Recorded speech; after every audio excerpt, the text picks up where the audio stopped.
my channel. I just got my Hondata S300 version 3 in the mail. So let me just unbox it for you, because I know that YouTube didn't have a video I want of someone unboxing S300.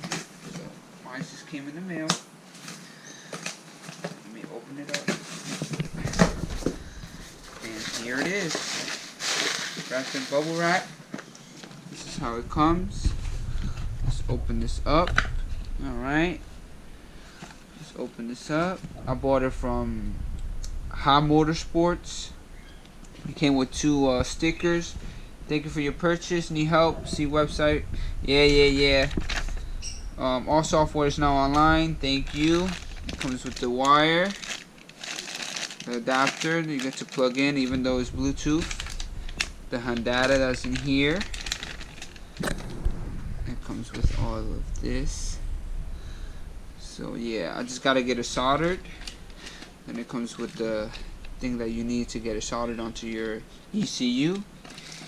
And then this is to add more, you can add more what's it called, accessories to it, like computers, upgraded clusters and stuff like that. It could probably be used for widebands. I got 2 stickers.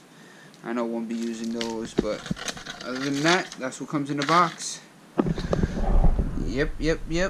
So thank you for watching, and I hope you enjoyed the video. I paid $500 basically. It was $4.95, but the shipping was like $14 for priority shipping. So alrighty, thank you for watching, and I hope everyone's having a great day. Deuces, peace, see ya. Don't wanna be ya.